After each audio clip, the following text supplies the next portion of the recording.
Hey everybody, so I thought I'd go ahead and show you guys Dyson Sphere Program, but it's not going to be a playthrough or anything. I'll just show you where I am about 10 hours in.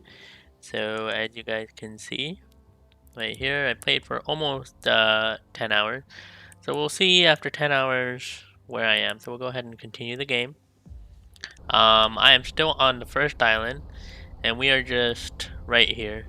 Um, yeah, so if you guys want to know performance stats, it's right here. It is in 4K, and I locked the FPS at 60 because that's the maximum refresh rate of my monitor.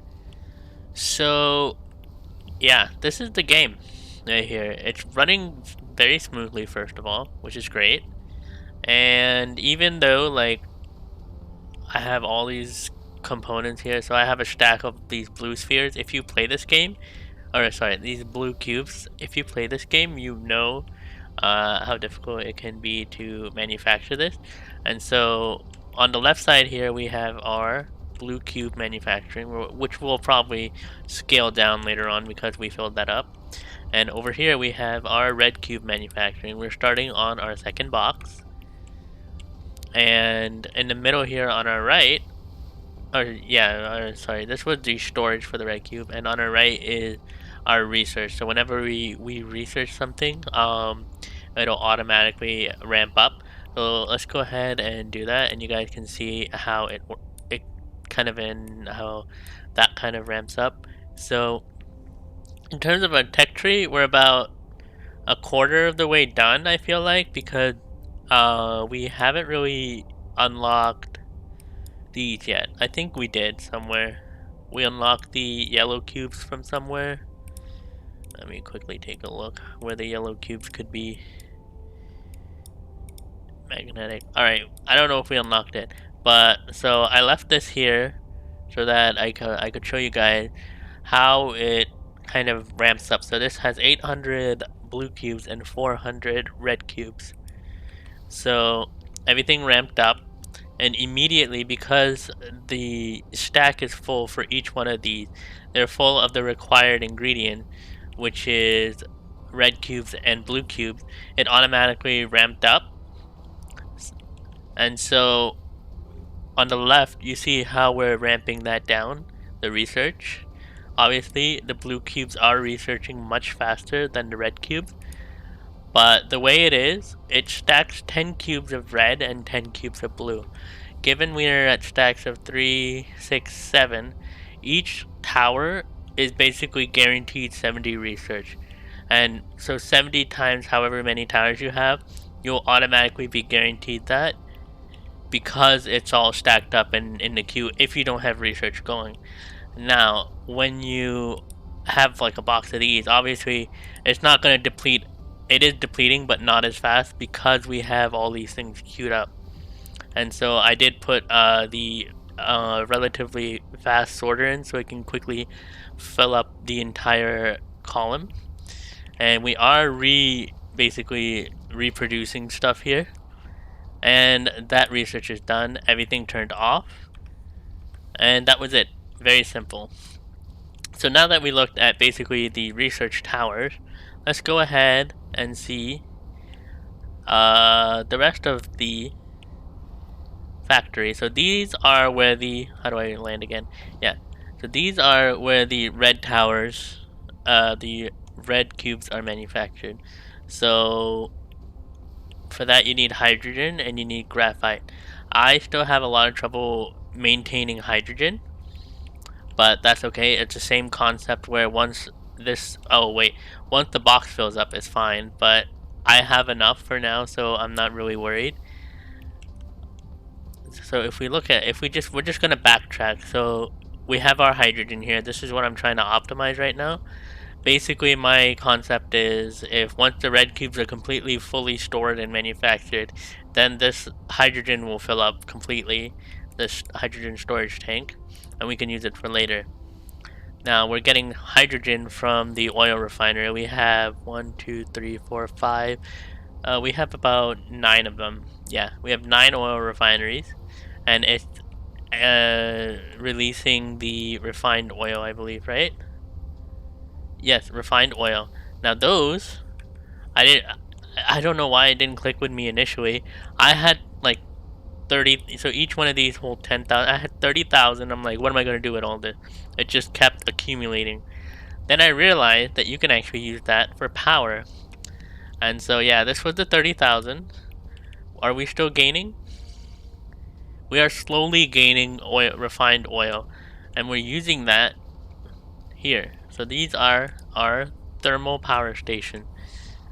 They are just using that oil up, and to take a look at our power, we're at 70-80% load.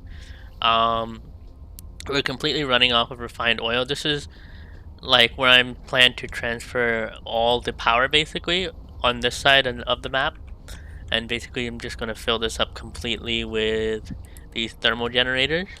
And we'll kind of look at where my initial power area was. So this was my initial power area here. I had like a bunch of wind turbines. I'm like, that's not gonna work out. And I still have some running on coal over here. So these are the thermal. I wish it was daytime, but it's okay. But these are some additional thermal power stations over here. We have 1, 2, 3, 4, 5. We can end up getting rid of this. This entire thing is not necessary. And so we have a lot of coal here that's feeding these machines here, these smelters that will basically make the graphite that is for everything that we're using. Can also be used for power, but it's really not necessary when we have refined oil, which I don't know what to do with yet except use for power. And that's for that. Once the boxes fill up and we get enough hydrogen, it'll be fine. That's my next big hurdle, and the second big hurdle that I'm facing 10 hours in is the silicon. So this is our silicon production area. Basically, we mine some stone here. We have two mining machines. Basically getting stone, going into these smelters to create silicon ore. It doesn't create very much, so basically it goes in and it kind of loops back around here, just like that. And we are basically using those three to make silicon, what do you call these? High purity silicon, which is going in this giant box, which will eventually, once this box fills up, which it's almost filled up, this is full of crystal silicon. So once this fills up, then these cubes will fill up, this will fill up, and this box will fill up full of silicon ore. High purity silicon. Okay, so where am I getting power? So in order to get oil, initially for the oil, I started with this oil refinery, this crude oil seep. And it was not supplying this enough, right? So I thought, hey, I need to look for more oil. So I traveled the world quite a bit. I thought, where am I gonna find oil? I gotta find oil. I go all the way around. These are level 2 belts. And I find a huge supply of oil here. There's actually two more that I didn't use. There's one there and one there. These two I didn't use, but these two were the largest yields.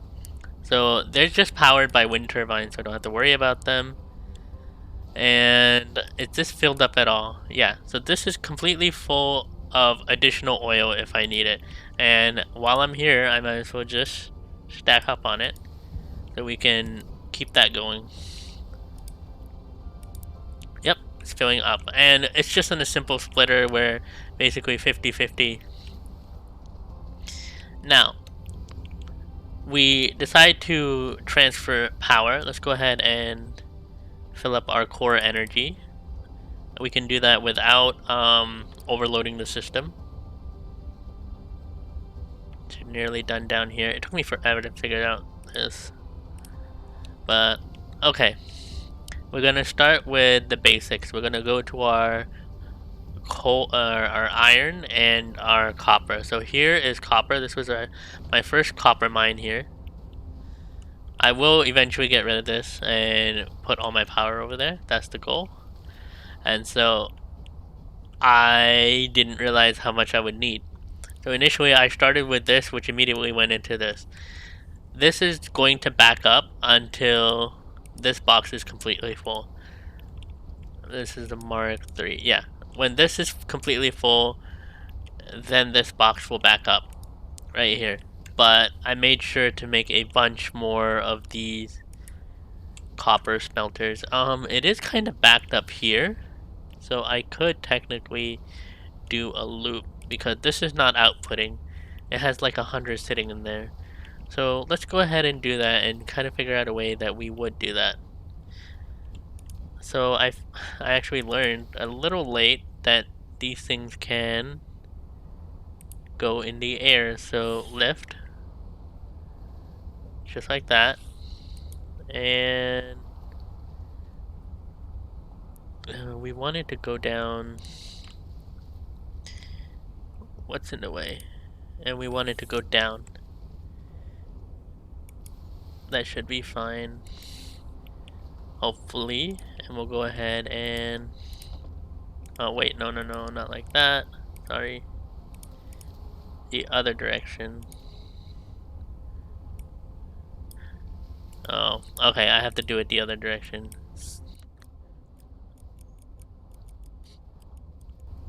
Alright, so let's do it the correct direction now.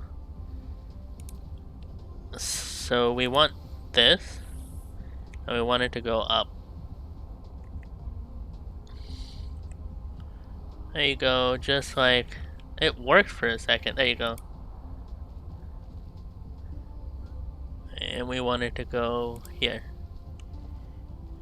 And we want it to go down now.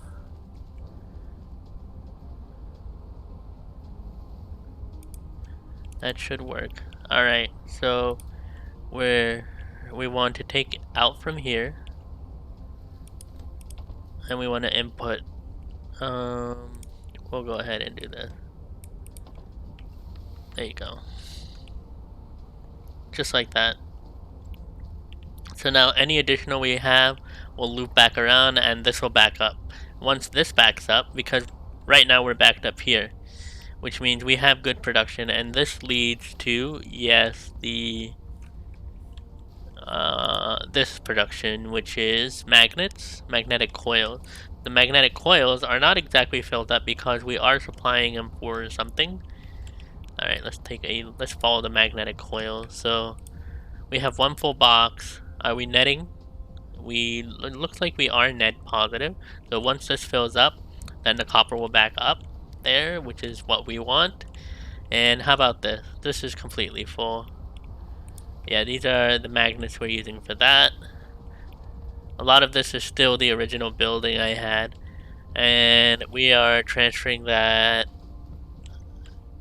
We're using that for, once we follow it, here. We're using it for these electric motors. So these are pretty cool. Whenever I need to make the better motor, I just grab like a pile of these just to make, for instance, if I wanted to make building, yeah, if I wanted to make these conveyors, right? These require this and some magnetic coil. So I just grab a stack of that and go ahead and build it. Probably the next thing that I'm aiming to build. So we're basically good for this because we are trying to get enough of the high quality silicone to start building microprocessors and processors. For the engine, we just need to basically make a brand new factory, just kind of funnel everything out of this area. Yeah, we need to funnel this out. We would probably need to funnel the steel out. The steel is completely full as well. The steel took a while to do.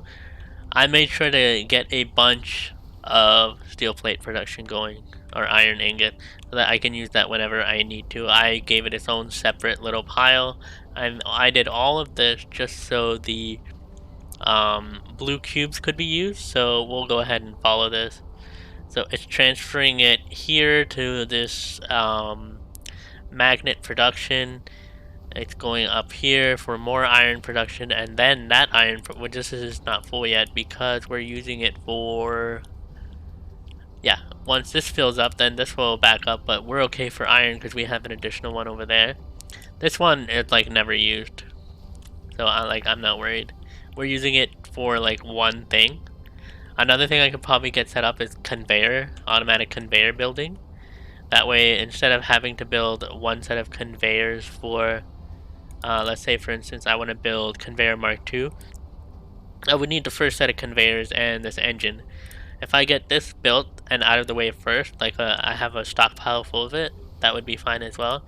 And for this, I haven't gotten around to graphene yet. The graphene requires graphite and sulfuric acid, which is made from in the chemical plant, which I haven't really started yet. But this is 10 hours in. I like to basically optimize everything I have in the beginning, so that way once I need to build more advanced parts, it's like, okay, I just need to pull from here. So my next goal for this, once I start flying, is to basically make a bus system. So I don't think I'm going to use the copper and iron. I'm kind of going to leave that out and just use the basic materials. There are plenty of copper, plenty of iron veins around here if I need to do more. But I'm basically just going to pull these out and just looks like a good area to kind of build a bus system. This was my original stone mine. No, this stone mine I took for basically to shore up this stone mine so I could have additional production of the silicon. So this was honestly just a very quick look. Yeah, I'm full of coal.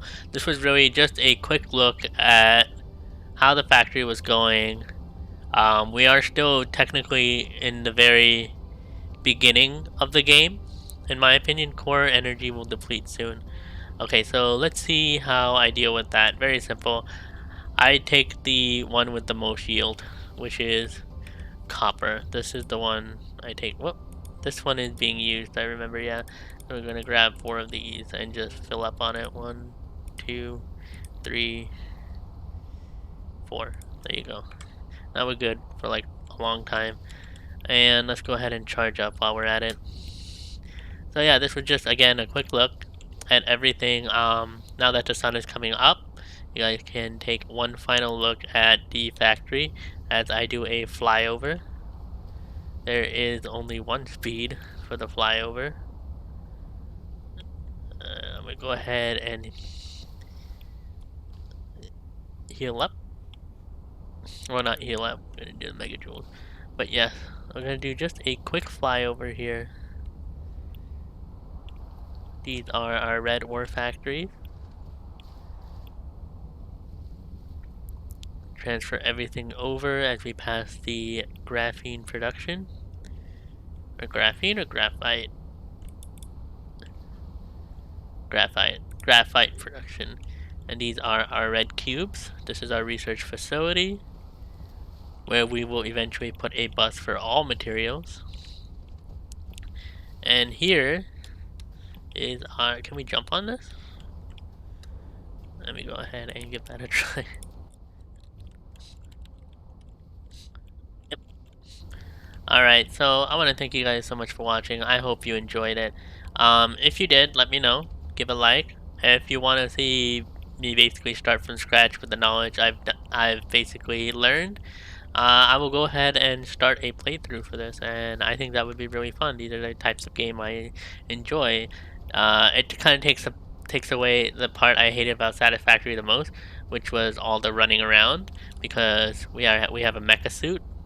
We can see everything from the sky, which I love, where we're not like bumping into stuff. We're actually bigger than our machines, which is great. So yeah, I hope you guys enjoyed it.